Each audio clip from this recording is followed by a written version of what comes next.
द्वितीय विश्व युद्ध का मुख्य कारण जो था वो वर्साई की संधि थी, लेकिन जर्मनी ने अब जल्दबाजी दिखाना चालू किया। जर्मनी ने क्या किया, यहाँ से जर्मनी ने मित्र राष्ट्र, अब देखिए ये जो द्वितीय विश्व युद्ध जो चल रहा था इसका मुख्य कारण था कि जर्मनी के ऊपर थोपा गया वर्साई की संधि। जबरदस्ती भेदभावपूर्ण और घृणात्मक दृष्टि से भरा हुआ जबरदस्ती थोपा गया वर्साई की संधि थी। लेकिन इससे उभरते हुए जर्मनी ने अचानक अटैक कर दिया पोलैंड पर। अब पोलैंड चूंकि गया ब्रिटेन के पास, फ्रांस के पास, स्पेन के पास कि भैया हमें बचा लो, इसी कारण तुरंत इधर से हमला कर दिया इन लोगों ने। तो देखिए दो कारण पूछता है सेकेंड वर्ल्ड वॉर का। सेकेंड वर्ल्ड वॉर जो था इसके दो कारण थे। एक मुख्य कारण था जर्मनी के ऊपर थोपा गया वर्साई की संधि, और एक तत्कालिक कारण। तत्कालिक कारण का मतलब होता है उस समय कौन सी ऐसी घटना हो गई, जैसे आपकी किसी से पुरानी दुश्मनी रहती है तो मुख्य कारण होता है किसी के जमीन से दुश्मनी है या कोई ना कोई रीजन है खानदानी दुश्मनी वगैरह का, जैसे जमीन विवाद चल रहा है तो मुख्य कारण है जमीन विवाद। लेकिन कुछ तत्कालिक कारण होता है, जैसे पिताजी को गरिया दिया, समझ आ गया, ढेला चला दिया आपके ऊपर, मार के बांस से कपारे फोड़ दिया, तो ये सब है तत्कालिक कारण। जबकि मुख्य कारण पहले से चलते आ रहा है, लेकिन कभी कभी क्या हो जाता है तत्कालिक कारण हो जाता है। समझ में आ गया कि नहीं? क्या महिला सब में भी किसी किसी से पुराना दुश्मनी चलता है, तो दो महिलाओं में पुराना दुश्मनी है तो मुख्य कारण हो जाएगा पुराना दुश्मनी, और तत्कालिक कारण में हमरा मुंह चिढ़ा दी, ऐसे कह दी, तो तत्कालिक कारण भी होता है कुछ कुछ। समझा गया?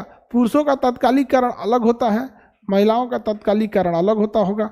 अब महिला लोग ज़्यादा बेटर जानती होगी लोग, आप लोग में तत्कालिक, हालांकि महिलाएं खाली मुँह ही झगड़ा करती है, सब मार धार नहीं करती है, सब सुबह झगड़ा करके समूह के हाँ चलो हो खाना खा लो, तुम कैसे, बोलने में लाजो नहीं लगता है।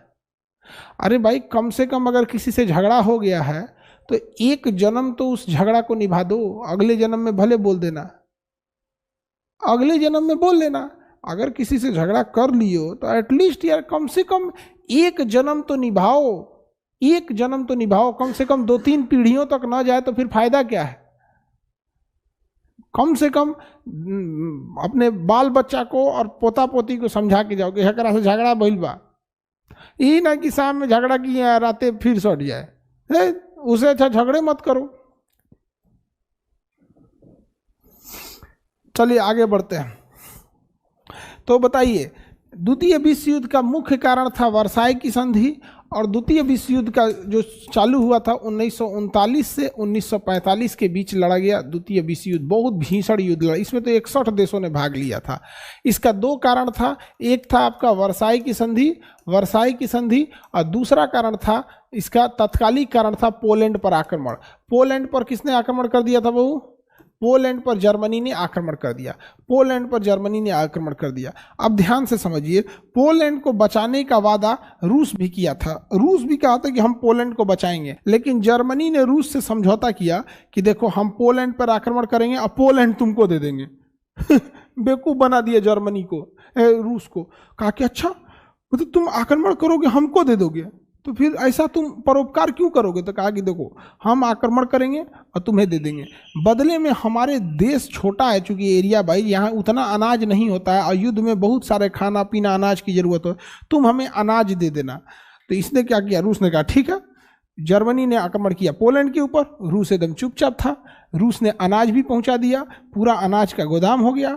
जर्मनी ने कहा रूस से कि अपनी सेना बुला लो, पोलैंड पे कब्जा कर लो, भाग जाएगा ये। रूस ससुरा सेना बुला लिया ना, तो जर्मनी कहा कि अच्छा यही तो हम चाहते थे, मारो इसके ऊपर।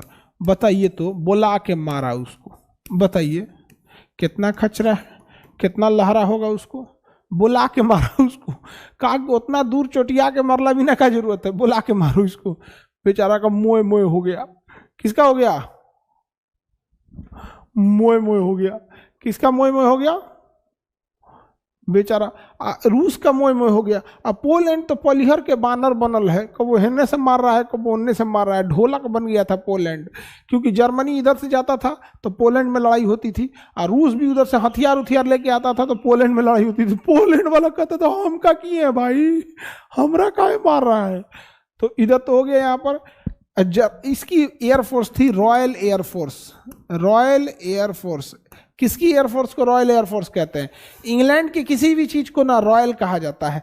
जैसे इंग्लैंड में जैसे royal air force, royal navy, royal कुकुर, रॉयल बिलार, रॉयल सुअर, वहाँ जो भी पाया जाएगा वो सब शाही पाए जाते हैं। सुअर वगैरह भी पाया जाएगा ना, तो रॉयल सुअर, समझ में आ गया कि नहीं? तो वहाँ के हर नाम के आगे रॉयल लगा रहता है, रॉयल, समझ में आ गया? वहाँ राजा वाजा का कोई इतना वैल्यू नहीं है, वहाँ कुकुर बिलार सब राजा रहता है सब, तो रॉयल बोला जाता है। समझ में आ गया कि नहीं आ गया?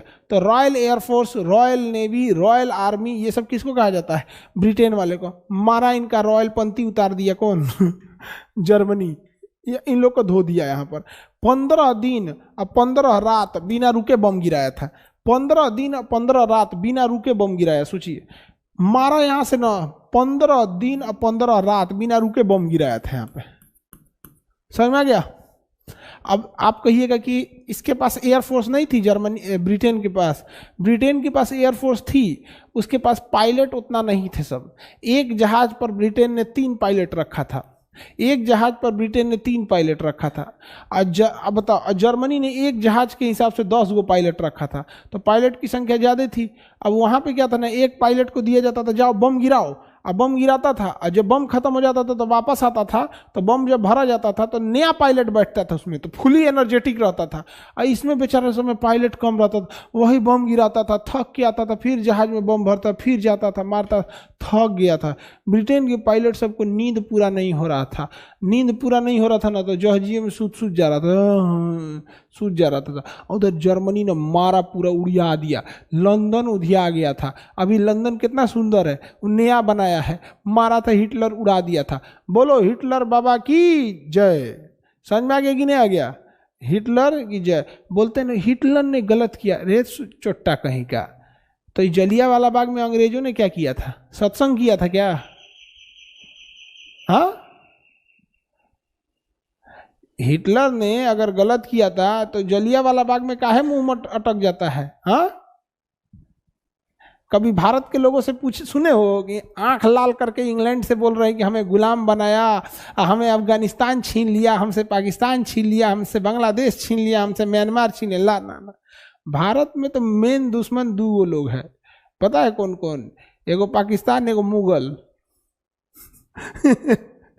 ये तो वही बात है, कोई बीएससी का एग्जाम देने जा रहा है, उसको मैट्रिक का सिलेबस पढ़ाओ तो पास हो गया। चलो आगे बढ़ते हैं। अब देखो, जर्मनी तो दोनों ओर से घिर गया, जर्मनी इधर दोनों ओर से घिर गया यहाँ पे। और इसमें क्या है ना, उसकी थल सेना मारा गई, सुनो ध्यान से, उसकी थल सेना मारा गई किसमें? रूस में। वायुसेना इसकी डिस्ट्रॉय हो गई ब्रिटेन से लड़ने में, क्योंकि ब्रिटेन के पास भी हथियार की कमी नहीं थी। बच गई जर्मनी की नेवी। तो जर्मनी की नेवी जो थी वो यू बोट्स कहा जाता था, यू बोट्स। जर्मनी की नेवी पनडुब्बियों को क्या कहा जाता है? You boats. तो जर्मनी की यू बोट्स नॉर्वे यानी ये बाल्टिक देशों से, इन देशों से, स्कैंडिनेवियाई देशों से लड़ने में खत्म हो गई। धीरे धीरे रूस कमजोर पड़ते, यहाँ जर्मनी कमजोर पड़ते गया, जर्मनी कमजोर पड़ते गया। अब जर्मनी की ओर कैसे कैसे, ये हम तो पढ़ा दिए थे, यहाँ से बांट दिया गया था, जर्मनी को मार दिया गया। अब इसमें जापान की भूमिका को ध्यान से देखते हैं। तो देखिए, 2 फ्रंट पे वार चल रहा है यहाँ पे।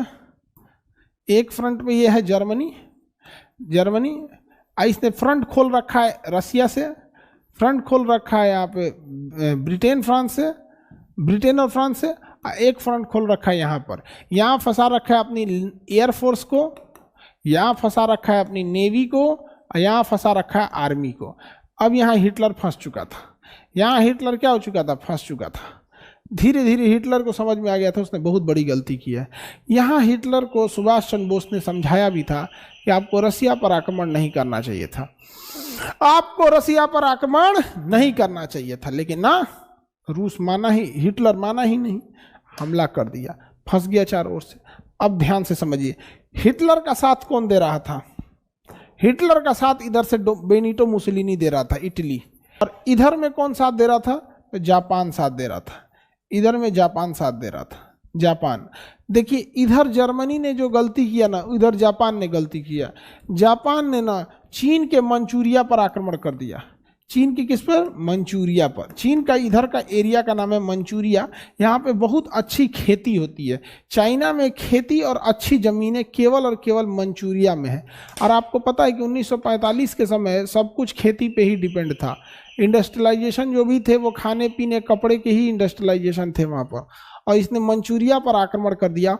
मंचूरिया पर आक्रमण करने के बाद चीन एकदम बौखला गया। और जापान इतना खचरा था, जापान इतना बदमाश था कि अगर कोई मंचूरिया में चाइनीज भाषा बोल देता था तो उसको मार देते थे सब, और आधा दफना देते थे सब। सबसे खराब बिहेवियर करते थे सब जापान वाले। सब जापान वाले ना अजीब मारते थे सब। आधा दफना के कुत्ता से खिला देता था तो जिंदा, आधा आदमी को दफना देगा, अब 5 लाठी मारेगा, खून उन बहने लगेगा, और खतरनाक कुत्ता ले आके छोड़ देगा, खा जाएंगे से, जिंदे नोचने लगेगा सब ऐसे। समझ में आ गया कि नहीं आ गया? अब चाइना और जापान वाले खाना तो ऐसे ही खाते हैं सब, एकदम खतरनाक है एकदम, मत पूछिए। अब बहुत बुरा मारता था सब जापान वाला। इसलिए देखिएगा चाइना एकदम बौखलाया रहता है। चाइना अभी तक बदला नहीं ले पाया है। जापान पर तो अमेरिका ने बदला ले लिया, अमेरिका ने जापान पे परमाणु बम मार के बदला ले लिया, लेकिन लेकिन लेकिन चाइना ने बदला नहीं ले पाया। अब चाइना मजबूत हुआ है, अब चाइना मजबूत हुआ है। अब कहता है कि जापान तुमको छोड़ेंगे नहीं। तो जापान ने तो हमला किया तो कोई दिक्कत नहीं था। इसके अलावा ना जापान ने इधर भी हमला कर दिया, जापान यहाँ भी हमला कर दिया, जापान यहाँ हमला कर दिया, और जापान जो था म्यांमार में भी हमला कर दिया। सोचिए जापान इस एरिया में हमला करते हुए कहाँ तक पहुँच गया? इस एरिया तक पहुँच गया, और सबको हरा दिया जापान ने यहाँ पे। समझा गया? तभी सुभाष चंद्र बोस किसके पास गए? हिटलर के पास। और हिटलर ने उनसे कहा कि आपसे करीब पड़ेगा जापान, आप चले जाइए जापान। और जापान ने सुभाष चंद्र बोस को अंडमान निकोबार गिफ्ट में दिया था, और हथियार भी दिया था। और यहीं से सुभाष चंद्र बोस ने नारा दिया था, दिल्ली चलो, तुम मुझे खून दो मैं तुम्हें आज़ादी दूंगा, तुम मुझे खून दो मैं तुम्हें आज़ादी दूंगा। समझ में आ गया कि नहीं आ गया? और यहाँ पर हमारी देखो, यहाँ से जापान की सेना भारत की ओर बढ़ रही थी, जापान की सेना भारत की ओर बढ़ रही थी। तो यहाँ भारत में कौन थे? अंग्रेज थे। अंग्रेजों ने अपनी सेना को भेजा। अब अंग्रेजों की सेना में कौन रहता था? हम भारत के लोग। हम भारत के लोग जापान को मार रहे थे, भगो भगो मार रहे थे लोग यहाँ जापान को। अब सोचिए, जापान को मार रहे थे हम लोग, अपन देश के लिए नहीं लड़ रहे हैं, ब्रिटेन के लिए लड़ रहे हैं। भागो यहां से, मार हो गया यहां पर। देखो आप लोग को ये तो पता है कि इधर सारा तांडव कौन कर रहा है? जर्मनी। इधर मार दिया रूस को, इधर मार दिया ब्रिटेन फ्रांस को, ऊपर मार दिया इसको, ठीक है। इसके सपोर्ट में कौन खड़ा था? इसके सपोर्ट में खड़ा था इटली, बेनिटो मुसोलिनी। अब बेनिटो मुसोलिनी को वहीं के लोगों ने मार दिया। बेनिटो मुसोलिनी को तो इटली के लोगों ने ही मार दिया। इधर देखो जापान, जापान ने क्या किया? यहाँ से अधिकारी देखो, पूरा मंचूरिया ले इस पे कब्जा कर लिया जापान ने। कहा गया सब मेरा यहाँ पर। अब अमेरिका जो है, अमेरिका का यहाँ एक सैन्य अड्डा था जिसका नाम था हवाई द्वीप। हवाई द्वीप पर स्थित पर्ल हार्बर, अमेरिकी सैन्य अड्डा हवाई द्वीप पर स्थित था, नाम था उसका पर्ल हार्बर। पर्ल हार्बर हवाई अड्डा था।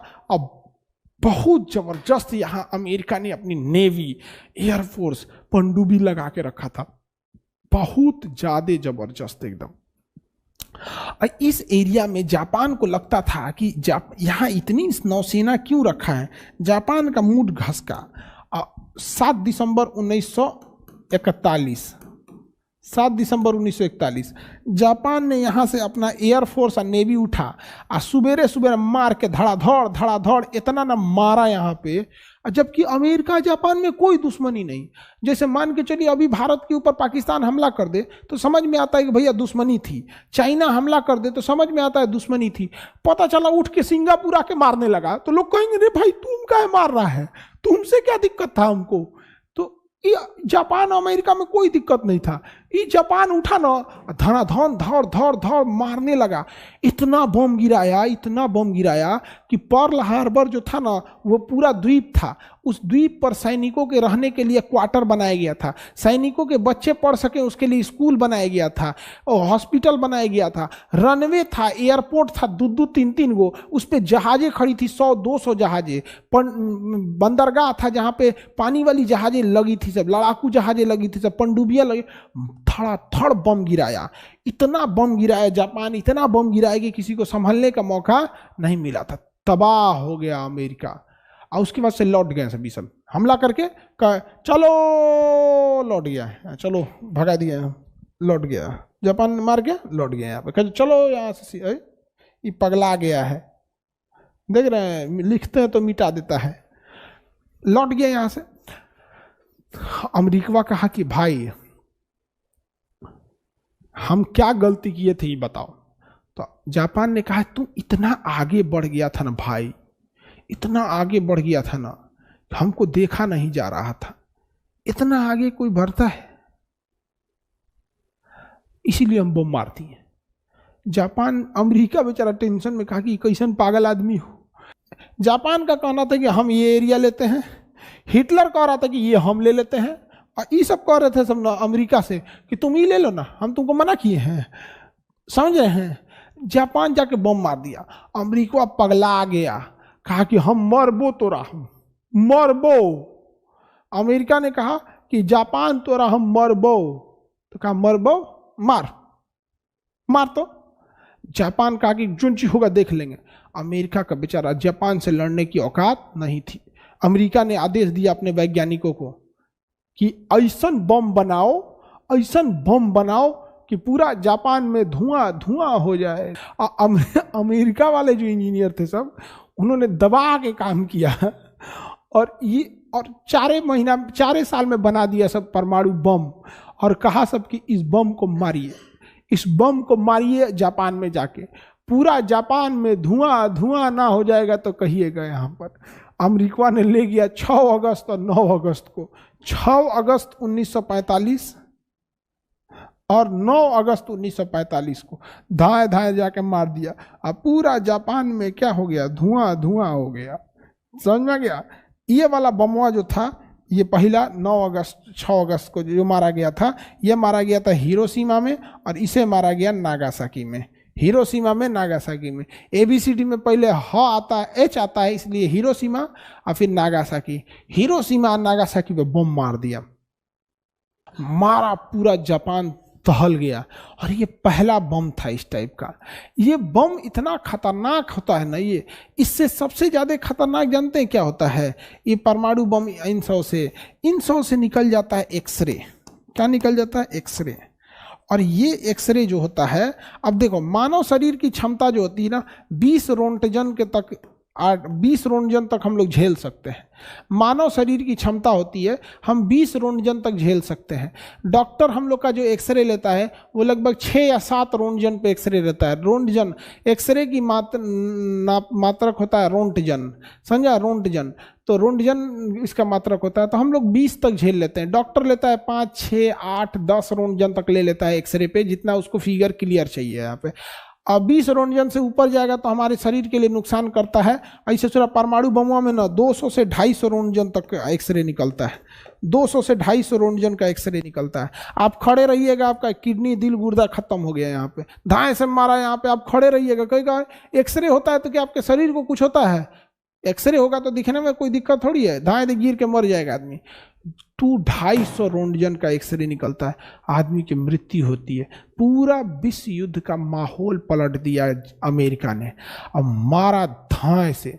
और इधर हिटलर को पकड़ लिया सब रूस वगैरह वालों ने। तो इधर हिटलर खत्म हो गए, इधर बेनिटो मुसोलिनी खत्म हो गए, इधर जापान ने सरेंडर कर दिया। द्वितीय विश्व युद्ध के बाद दुनिया का सारा धन दौलत लड़ाई लड़ने में लग गया था। पूरी दुनिया का धन दौलत लड़ाई लड़ने में लग गया था। दुनिया का धन दौलत लड़ाई लड़ने में लग गया था यहाँ पर। और सबको हथियार बेचने वाला था अमेरिका। हथियार बेचने वाला था अमेरिका। तो अमेरिका के पास बहुत ज़्यादा धन इकट्ठा हो गया, अमेरिका के पास बहुत ज़्यादा धन इकट्ठा हो गया। और इतना न लड़ाई लग रही थी इन सबों पे, इतना लड़ाई कि ये लोग अपना सोना ले जाके रख दिए कहाँ पर, अपना सोना ले जाके रख दिए अमेरिका के पास, अपना सोना अमेरिका के पास ले जाके रख दिए। यहाँ इतना ज़्यादा अमेरिका के पास पैसा हो गया जिसका कोई हद नहीं। और अमेरिका ने परमाणु बम मारकर विश्व शक्ति स्थापित कर लिया।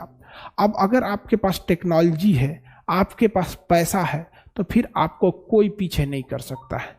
ऑलवेज याद रखिएगा, टेक्नोलॉजी और पैसा अगर आपके पास तो कोई नहीं पीछे का। अमेरिका एकदम शक्तिशाली हो गया। अब अमेरिका ने कहा कि एक काम करते हैं, हम सब मिलकर एक काम करते हैं, एक ऐसा संगठन बनाते हैं हम सब मिलके कि हम ही लोग पंचायत करेंगे। अमेरिका ने कहा कि हम ही लोग पंचायत करेंगे, चुपचाप, किसी को बताना नहीं है। अमेरिका ने कहा कि हम लोग पंचायत करेंगे, एकदम चुपचाप, बताना नहीं। तो ब्रिटेन कहा कि हम भी करेंगे, फ्रांस का हम भी करेंगे, रूस का हम भी करेंगे, चाइना का हम भी करेंगे। तो कहा भागा, तो चाइना का हम हल्ला कर देंगे, हमको भी रख लो। तो सब हल्ला कर देंगे, कहा हमको भी रख लो तो हम हल्ला कर देंगे। तो ये 5 गो मिल के, यहाँ पे ब्रिटेन, यहाँ पर फ्रांस, यहाँ पर रूस और यहाँ पे चाइना, ये 5 मिलकर कहा सके हम लोग आपस में मिलके एगो पंचायत बनाया जाएगा और हम ही लोग की बात सुनेगा और लोगों को लगेगा ना कि ये निष्पक्ष है। तो इन्होंने बनाया क्या चीज, 24 अक्टूबर 1945 को, यहाँ पर 1945 को यूनाइटेड नेशन ऑर्गेनाइजेशन यूएनओ क्या बनाया, यूएनओ बनाया। अब इस यूएनओ में कोई भी डिसीजन अगर लिया जाएगा तो ये 5 का सहमत होना जरूरी है। अगर इन 5 में से किसी ने कह दिया नहीं, तो नहीं को ही हम लोग कैंसिल भी कहते हैं, इसी को हम लोग स्टॉप भी कहते हैं, इसी को हम लोग बीटो भी कहते हैं। तो ये सब एक दूसरे के पर्यायवाची हैं, सब स्टॉप, कैंसिल या बीटो पर्यायवाची हैं सब। तो बीटो टेक्निकल वर्ड ज़्यादा यूज होता है। बीटो मतलब चुपचाप रहो, हम खुश नहीं हैं। तो इस जो यूएनओ बनाया गया, इसमें बीटो पावर किसको दिया गया, इस यूएनओ में बीटो पावर उन्हें दिया गया जो द्वितीय विश्व युद्ध जीते थे। आप बताओ मित्रों, क्या द्वितीय विश्व युद्ध, क्या यूएनओ निष्पक्ष है? ये अमेरिका, ब्रिटेन, फ्रांस, ये जो बीटो पावर है इनका गुलाम है। आप जैसे देखो, आप खुद से देखो, चाइना ने तिब्बत पे कब्जा किया, यूएनओ कुछ कर पाया? क्योंकि चाइना ने बीटो कर दिया, चाइना ने बीटो कर दिया। अमेरिका ने ईरान के सेनापति को मार दिया। आप खुद सोचिए, किसी के सेनापति को आप मार दीजिएगा तो युद्ध की खुली चुनौती है ना दे रहे हैं। किसी के सेनापति को मार देंगे तो युद्ध की खुली चुनौती है। अमेरिका ने ईरान के सेनापति को मार दिया, खुली चुनौती है। यूएनओ कुछ कर पाया? नहीं कर पाया। UNO is a girlfriend of America. समझ में आ गया कि नहीं आ गया? आगे बढ़े। और कुछ नहीं है यूएनओ का। सर यूएनओ में आप पे मुकदमा चलेगा तो क्या होगा? ये यूएनओ क्या करेगा? मेरा पुतिन चाचा बचा लेगा। पुतिन चाचा को कहेंगे, पुतिन चाचा बीटो मार दीजिए। तो पुतिन मार देगा बीटो, है हमारा भतीजा को कुछ करेगा तुम लोग? हाँ, चलिए तब हम आगे बढ़ते हैं।